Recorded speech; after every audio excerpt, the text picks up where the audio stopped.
YouTube. You already know. Big Lou tapping back in with what it do. Big Lou NMZ on 2. Baby. Bye. So check it out. A lot of fights going on today on this August 3rd, 2024. Right? So we got the main event. We got at 154 super welterweight / junior middleweight / light middleweight, whatever. I mean, these all three names are interchangeable with this division, right? I was raised either saying super welterweight or junior middleweight. Never light middleweight, I heard recently. But anyways, nonetheless, you got Bud Crawford, who is, I mean, when it comes to the face of boxing and what's been going on, you know, boxing in the last so many years, in my opinion, Bud Crawford is just up there with Canelo, if not number 2 to Canelo as far as accomplishments in these past so many years, right? He's moving up in weight again, Bud Crawford. He's a 3-division world champion and a 2-time undisputed at junior welterweight and welterweight undisputed, and he's looking to become a 3rd, and then, you know, hanging it up. But you know what? He needs 10 more fights to be 50-0. Is it possible? Yeah, it's possible, but he's already 36, about to be 37 next month, so he would have to get there before 40. You're talking about 2-3 fights a year. I mean, at least, well, no, it'd be 3 plus. It'd be three fights a year, and 1 year 4 fights before he hits 40 years old to go 50-0. I don't think that's what he's pushing for. I think he's pushing for a 3rd undisputed. Nonetheless, if he wins tonight, he will become a 4-division world champion. So originally, this fight was going to be for the WBA belt that is currently held by Israel Madrimov, right? But after they signed for the fight, the WBO belt became vacant. But now, from what I read today, originally when I read about this, I didn't read that it was an interim title. I read that it was the WBO belt was going to be vacant because they stripped. I believe it wasn't Charlo. I don't know if it was Charlo, Jermell Charlo, or if it got stripped from Tim Tszyu. But today, reading an article, it says that it's for an interim vacant title, WBO. So I don't know. That changes. Obviously, that changes the narrative as far as if whoever wins this fight becomes the WBO champion for that division. But now it seems to be there's an interim. So anybody can clarify that for me in the comment section. Is it for an actual vacant WBA title, or is it just the interim WBA title, vacant WBA title? So we got obviously Bud Crawford, Terrence Crawford, out of Omaha, Nebraska, right? He's born September 28, 1987. He's 36 years old, 40 wins, no losses with 21 knockouts. He stands 5'8" with a 70-inch reach, right? He's going up against a guy with a pretty good amateur background. But as far as professionally wise, he's only 10-0 with 7 knockouts. He stands at 5'8", 68-inch reach. They're both down as orthodox, but we know Bud can switch up and go southpaw. And when he does that, he usually whips the shit out of somebody. You know what I'm saying? Israel Madrimov is born February 16, 1995. He's 29 years old, and he's born in Khiva, Khorasan region of Uzbekistan, right? So he's on, like I said, he's only got 10 fights. He's a very cut up dude. He's really, he's pretty powerful. But it's not like, Bud hasn't been in there with guys that are considered bigger than him and stronger than him, right? Spence, Gamboa. There's been a few other people over the years. The fact is Bud is so skilled at his craft. Keep in mind that Bud don't have to ever get ready. Bud's always ready, right? No matter what time of the year it is. Somebody like Spence, when they sign for a fight, they got to get back in fighting shape. And I'm talking, going from 175, 170, 180 back down to 147. That, after a while, takes a big toll on you. But a man like Bud is always ready. He's always in the gym. He never has to get ready. He's always ready, like I just said. So I knew when he was going to fight Spence, I knew that Spence was not going to mess with him. I knew it, but a lot of people told me, "Oh, well, Spence is the bigger guy." Okay, look at Roberto Duran. Roberto Duran started at 135 pounds, 130 pounds, whatever, 130, 135 pounds, which he's considered the greatest lightweight fighter ever. And he beat Iran Barkley at middleweight. You know what I'm saying? He's got fights at super middleweight. He got fights at light heavyweight. You're talking about a guy that was only 5'7", 5'8".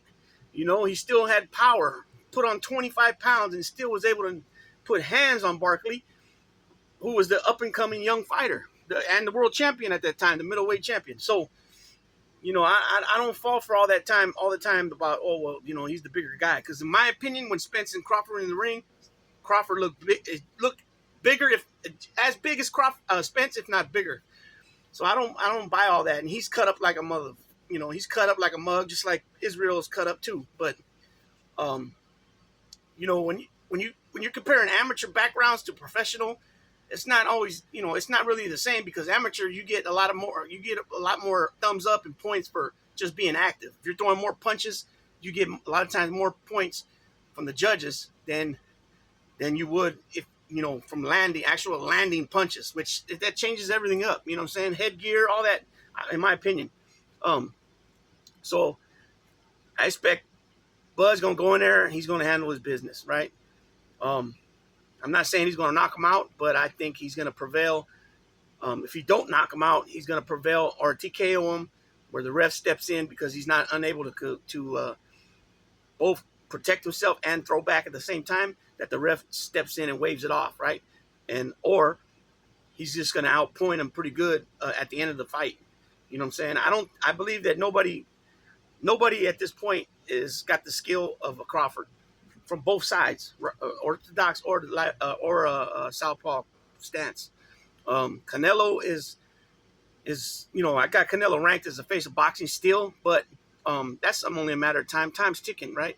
He's not going to keep being able to run from Benavidez much longer. They already stripped him of the IBF, and there's been a couple of times where he should have already fought Benavidez, and Solomon let him get away with it. At some point, Solomon Mauricio is going to have to make an executive decision, step in real quick, and propose.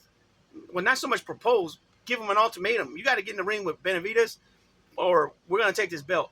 You know what I'm saying? Enough's enough already. You know, I mean, I always say the argument too that, you know, well, let's hold Benavidez accountable. But I like Benavidez as a fighter. I'm just saying, twice he got his belt stripped, not from losing in the ring, but from his antics, giving him a dirty test for cocaine, not making weight. Those are all his doing, his fault, his responsibility to make weight, not use drugs, right? But it seems like nobody even speaks about that, because think about it. If he never would have lost his title, either time, but more so the second time, Canelo would have had to go to him to become undisputed. There would be no way around it. You know what I'm saying? I mean, the only thing that's getting better for Benavidez as time's ticking more in the future is that he's going to end up, the more guys he keeps beating him in the fashion he had been beating him up until he fought this light heavyweight bout, which I think everybody wrote him off fast. It was only his first fight at light heavyweight.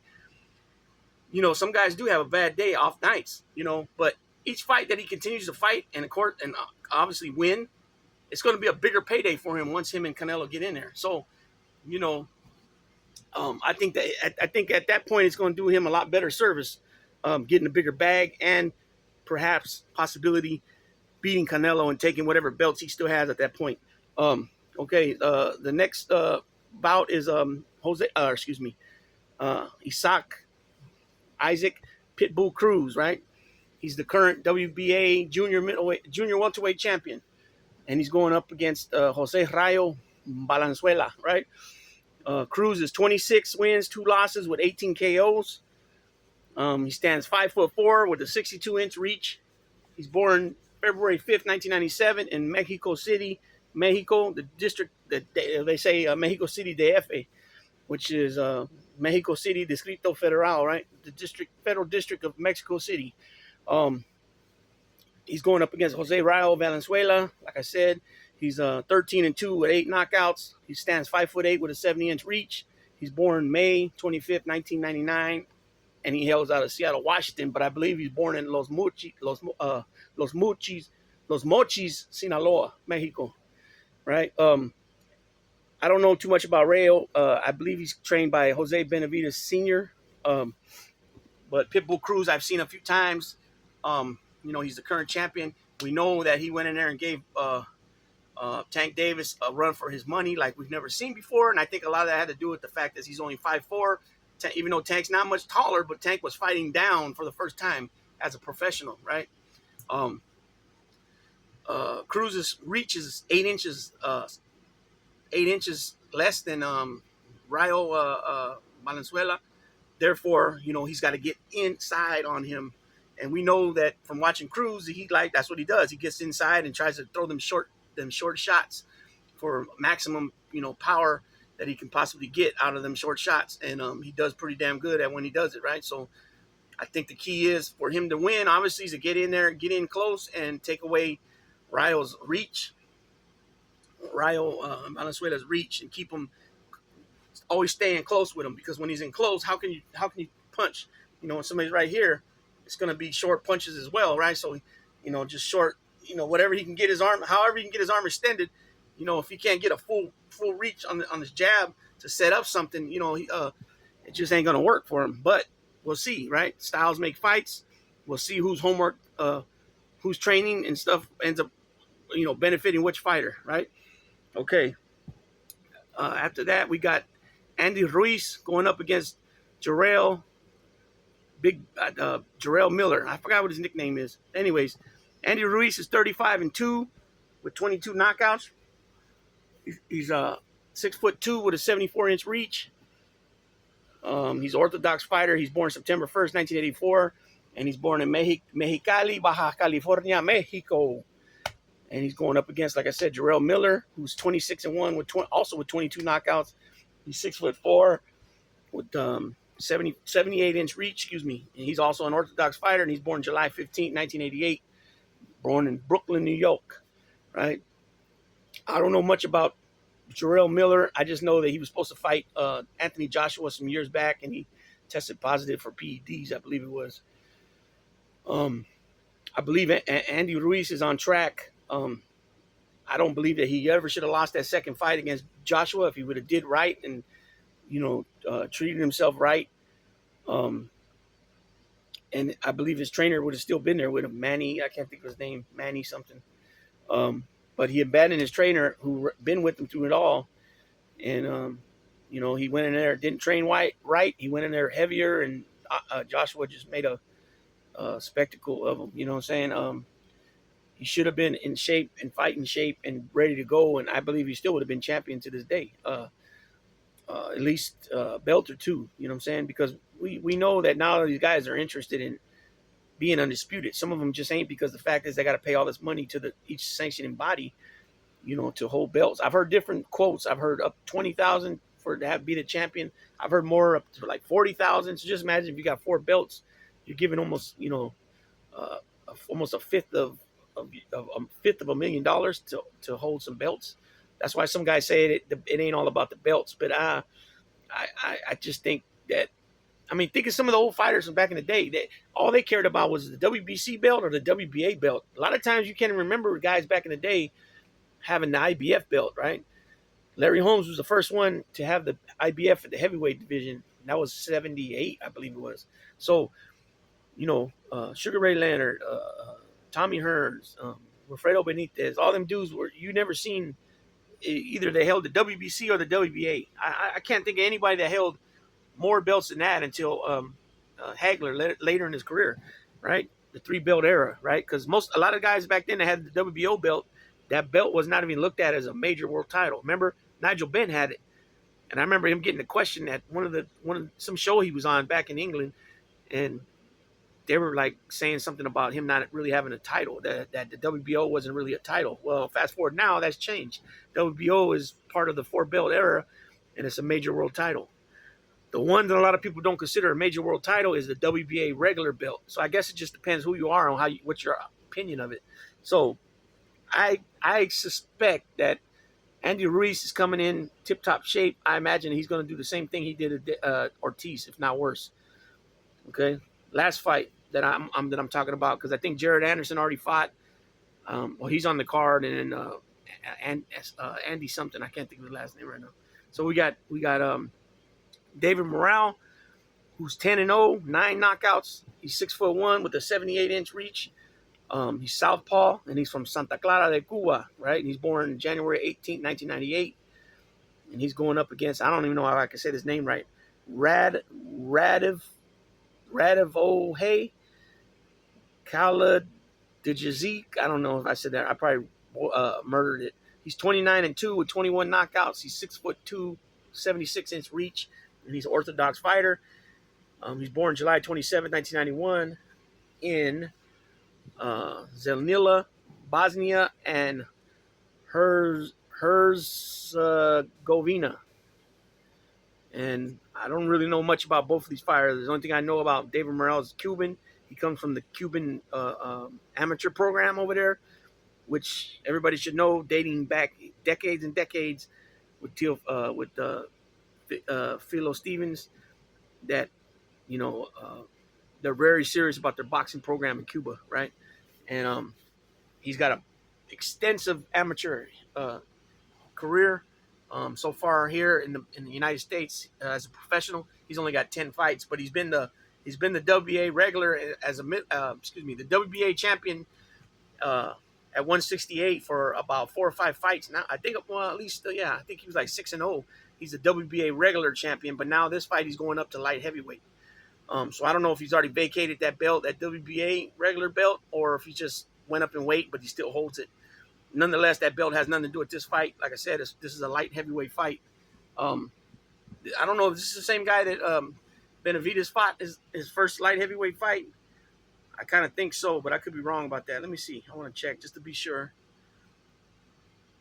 because the name looks kind of familiar. But let me see. Benavidez, David, the Mexican Monster, they call him, right? But they call him the Mexican Monster, but David Benavidez is also half Ecuadorian. So his father's Mexican, his mother is Ecuadorian. So he's Mexican. I don't even know how to say that. Mexican Ecuadorian. Okay, no, it's not the same guy. No, and I just realized that David's currently the WBC interim light heavyweight champion. Wow. Okay, so that closes out for this video. I got another video. I think there's some other fights coming on tonight too. Conor Benn. I think Tim Zoo's fighting tonight. I think I could be wrong. It might have been an old picture I seen. I think there's some UFC tonight. I think. Don't mark my words on that, but I got some other videos coming up right after this. With that being said, Big Lou tapping out.